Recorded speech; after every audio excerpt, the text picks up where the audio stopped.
За бүгдээрэнд нь орой минь тэгэхэд бүгдээрээ сайхан тусгаарлагдаж байна уу? За тэгээд 200 хүн цуглалтал бас нэг хондгоны үг тост хилээтгэе гэж бодож байна. За ингээд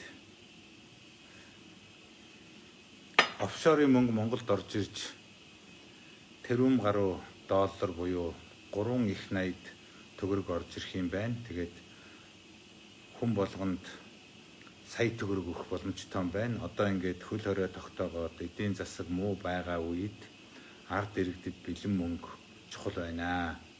Тийм учраас хэрвээ одоо тэр мөнгө орж ирвэл офшорын мөнгө орж ирэх юм бол тэр мөнгийг 3 сая 100 мянган иргэндээ 1 сая төгрөгөөр хүн болгонд иргэн болгонд өгч болох юм байна лээ. Яг тэгж хуваагдаж байгаа юм байна лээ шүү.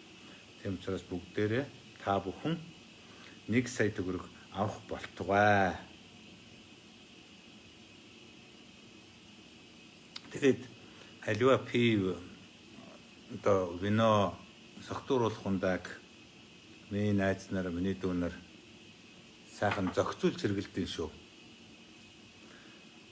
Баг зэрэг зохицуулж хэрэглэвэл биеийн сайн гэж байгаа шүү дээ. Тэгэхээр ах нь бол зохицуулж хэрэглэдэг. Тийм учраас одоо хизээч хэтрүүлж уудаггүй, хизээч одоо тэгж согтож унаж ийм тийм болж байгаагүй. Ихээр нь уудаггүй, өдөр болгон ч уудаггүй. Оо хаяа халуун өдөр өнөөдөр шиг ингээд ийм сайхан ямар ч хийх юм байхгүй өдөр нэг ингээд сайхан одоо лайв ингээ ганц хоёр пив бас уучж болно шүү дээ. Тийм учраас зохицуулж сайхан хэрэглээрээ. За ахын одоо юу гэдгийг нэг пив вино энтер ингэж гаргаж ирж бас нэг ингээд хондгоны үг хүлээд байгааг бас буруугаар ашиглаад юу гэдгийг одоо архичин ийм юм шиг болгож харуулах гэдэг тийм одоо тороолууд гинөө тийм нөхдүүд бас байгаа. Тэр бол зориуд юм шүү. Миний одоо дайснууд одоо зөндөө юмнууд байгаа. Ах чинь одоо ингээд болж бүтэхгүй юм хэлдэг болохоор одоо өчнөө дайсан цуглуулсан нэг үнэн юм хэлсэн хүнд хүн өстөө өхөр унсан хүнд нохоо өстөө гэдэг шиг. Тэгээд тэд нар бол одоо ингэж бас нэг юмыг гойвол архичин согтуу мөхтөө толгой болгох гэж ингэж үзэж байгаа. Тийм бол байхгүй. Тэг. Хан бол бас багуудаг тохируулж хэрэглэдэг юм байгаа. За тэгээ бүгдээрэнд нь эрүүл инх аз жаргалыг хүсье. Сая төгрөгөө иргэн болгон хүн болгон авах болтугай. Офшор дансанд байгаа мөнгө бол Монголын ард түмний мөнгө шүү, та нарын мөнгө шүү, тий. Тэгэхээр тэр мөнгө Монголд орж та бүхэн дээр нь очих болтугай. За тэгээд зоригтой, зоригтой, зоостой байх нь ерөөлөв шүү тий. Тий. Гой цэцэглүүлж уудын шүү. Ингэж. Тэг энийг одоо бир блүүмэ гэдэг германаар пивний цэцэг гэдэг шүү. Тэгэхээр дандаа цэцэглүүлж гой ингэж ууж гараа. Монголчууд минь юмыг уух юм бол бас уух шиг ууж гой соёлтой яг уудгаар нь ууж явах ёстой шүү. Монголчууд ч ингээд бүр нэг энийг бүр хөөсийг гаргахгүй гэж байгаа юм шиг хийдэг байхгүй юу? Тий. Тэгж болохгүй. Яг дээр нь ингээд нэг юм 2 хуруу 3 хуруу хөөстэй байх хэмжээнд ингээд уувал илүү гоё хамттай байдаг юм шүү. За ингээд ахын яриа энэ сэдвэр юм аа. Конгрессийн байрыг Capitol Hill-ийг Америкийн одоо Трампыг дэмжигчид дайрч орж эзэлсэн. Трамп бол өөрөө энийг одоо бараг санаачилж, урайлан дуудаж, сонгуульд одоо ялагдсаныга луур болсон гэж ингэж үзэж тэгж дэмжигчтэй босгосон. Ингээд Трампын дэмжигчид Capitol Hill рүү дайрсан. Америк тийм болно гэж бодоогүй байсан учраас Америкийн одоо хамгаалтын алба Capitol Hill-ийн хамгаалтын албаныхан гин алдсан. За ингээд дайрагчид Capitol Hill-ийг одоо эзэлж авсан. За ингээд одоо бол Америкт юу болж байгаа гэхээр ерөнхийлөгчөө буруутай гэж үзэж уг нь 2 сарын 1 сарын 20-нд албан ёсоор Байден тангаргаа өргөж хин чин огцор одоо чөлөөлөгдөх ёстой шүү дээ Трамп. Гэтэл тэрний наан хариуцлага тооцож одоо нөгөө огцруулах импичмент гэдэг юм одоо хийх гэж байна л дээ Америкт тий. Тэгэхээр би энд нэг зүйлийг хэлж байгаа. Ингээд сонгуульд ялагдсан, за сонгуульд ялагдаад луур болсон гэж яриад ингээд баахан хүмүүс конгрессийн орд руу дайраад орчлоо. Уг нь бол одоо Америкийн өөрсдийнх нь ярьдгаар бол энэ зөв байхгүй юу? Тий. Одоо өөрсдийнх нь яриагаа шүү дээ. Яагаад тэгэхээр Монголын 2008 оны 7 сарын 1-ний бид нар мэдэн шүү дээ. Нөгөө ялагдсан тал булхай дуур боллоо гэд тэгээд бүгд дайраад орсон.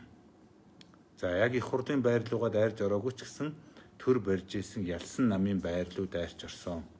Өөрөөр хэлбэл тухайн үеийн Монгол ардын хувьсгалт нам ардын намын байр руу дайрч ор шатаасан. За ингэнгүүт одоо энийг зөв гэж Америкийн зүгээс баг үзсэн шүү дээ. Сөрөг хүчний дайрч байгаа нь бол зөв. Энэ лүү орох ёстой, шатаах ёстой гэдэг. За би ийм жишээ олныг хэлж чадна л да. Одоо жишээлбэл Украин байна. Украин руу дайрал орсон сөрөг хүчин. Энэ зүүн Европын орнуудад бас тийм зүйл болсон шүү дээ. Бүгдийн зөв, тэхэн зөв гэдэг. Тэгээ нөгөө тал руугаа дайрж орох ёстой, эвдэд зүтгэх ёстой. За саяхан одоо юу руу орсон? Гонконгд бас нөгөө арчлыг дэмжигчдэг нөгөө арчилсан талынхан гинөө бас ингээд парламентынхаа байр руу дайрж орсон шүү. Гонконгийн зөв л гэсэн. Гонконгийн тэр дайрж байгаа хүмүүсийн зөв л гэдэг байгаа байхгүй юу? Арабд ч гэсэн энэ арабын хувьсгалыг хийсэн тэнд хүмүүс дайрч орсон. Одоо тэгэл нөгөө Гаддафи гэж энэ одоо алсан зайлуулсан. Тэгэл ер нь арабын орнууд бол одоо бүгдээрээ л энэ одоо гадна талаас нь зөв та нар дайрч орох нь зөв, эвдлэх нь зөв, засгаа унгаах нь зөв гэх иймэрхүү зүйл бол болсон шүү. Ялангуяа сошиалор энэ явагдсан. За энэ жишгээр бол Capitol Hill рүү дайрч орох нь зөв юм байгаа юм шүү. Гэтэл өөрсөд дээрээ болохоор энэ буруу гэд одоо хариуцлага тооцож байна. Ерөнхийлөгчтэй хариуцлага тооцсон, дайрж орсон хүмүүст бас хариуцлага тооцож бүгдээр ингэ нэрүүгийн хариуцлага юмар одоо торгож ингэж байгаа. Тэр үйл ажиллагаа явагдаж байна. Тэгэхээр энүүгээр бол би юу хэлэх гээд байна гэхээр энэ өндөр хөгжилтэй баян ийм одоо арчил хөгжсөн гэдэг улс оронд бол энэ нь өөрөө зөгтөг байхгүй юу? Тий. Арчил хөгжөөгүй гэнөө одоо ийм ядуу буурай оронд иймэрхүү үмэнс самуун болвол яг энэ одоо барууныхны хүсснээр л явдаг байхгүй юу? Та нар нэг учрыг ойлгодоо өөрсдөд ингээд сонгуулийн булхай боллоо гэдээ дайрч орохоор тэр дайрч орсон хүмүүс бурууддаг. Бусад оронд сонгуулийн булхай боллоо гэдээ дайрч орохоор тэр дайрч орсон хүмүүс нь зөвддөг. Тэднийг дэмждэг байна штэ. Тэгэхээр энийг бол бид нар бодох ёстой юм гэж би үзэж байгаа шүү. Тий. Манайхаа монголчуудаа бид бол барууныхны одоо хэлсэн ярьсан тэдний заасан замаар ингэж явж одоо 30 жил боллоо. Тий. За яг энэ замаар бол Африкийн одоо олон улс бас явж байгаа. Латин Америкийн бүх орнууд явсан. Тэгээд эцсийн дүндээ бол энэ бүгд ингээд гацаад манайх шиг болсон юм шүү. Тий. Одоо тэгээ миний хэлэх гээд байгаа юм юу гэхээр монголчууд бид ухаантай байж өөрийн бодлогоо тодорхойлж зах зээлээ өөрсдөө эзэлж эд баялаг бизнес мөнгө төгрөгнийхээ эзэн өөрсдөө болох ёстой юм шүү. Өөр зам Монголд байхгүй. Энэ дэлхийд ганцхан л юм байдیں۔ Эдийн засаг буюу мөнгө. Эдийн засаг мөнгө гэдэг юмаа өөрөө мэдэж, өөрөө гаргаж, өөрөө мөнгөө хямгадаж, мөнгөнийхөө эзэн, бизнесийнхээ эзэн, эдийн засгийн эзэн болоогүй улс бол хизээч олигтой тусгаар тогтнож тэгж явж чаддаггүй юм шүү. Өөрөөр мөнгөө хямгадаж, мөнгөө зөв зарцуулж, зах зээлээ өөрөө хадгалж явсан улс орн л хөгжиж байгаа шүү. Солонгос хөгжсөн гэж бид нар ярьдаг тийм биз дээ. Солонгос ч Hyundai гэдгийг үйлдвэрлэж байгаа, Samsung гэдгийг гаргаж байгаа, Devo гэж байгаа юм тий. Бүх юм өөрсдөө үйлдвэрлэж гаргаж зах зээлээ хамгаалж ингэж гарч ирсэн юм шүү. Япон бол тэр чигээрээ зах зээл нь гадны хамгаалалт гаднаас хамгаалагдсан тэр чигээрээ энэ бизнест нь төр оролцдог дээд зэргийн дэлхийд хамгийн их төрийн оролцоотой бизнесүүд Японд явагддаг. Ийм жишээ бас байна нөхдүүд нь. Тэгээ би та бүхэндээ хэлэхэд бид бол гадны нөхдүүдийг шулуулахгүй, дотооддоо бас их ингэж олигархуудыг давруулахгүй, ийм өөрсдийнхөө бизнесийг монголчууд нь хийсэн нийт ард иргэдэд нь бизнесийн хүртээл болсон монопол гэж гаргадаггүй, лиценз зөвшөөрөл гэж хамаг юмыг хааж дарамтлж цөөхөн хэдэн хүнд ашиг олох, цөөхөн хэдэн компаниуд тэнд бизнес хийдэг ийм одоо болгохгүй, нийт ард иргэдтэй, нийт хүмүүстэй бизнес их, нийт монголчуудаа бизнес их боломж, ашиг олох боломж, зах зээлээ эзлэх боломж олгож ижил бид нар хөгжин шүү. За энэний төлөө бүгдээрэнд нь cheers, цөмбөл, эрүүл энх сайн сайхны төлөө.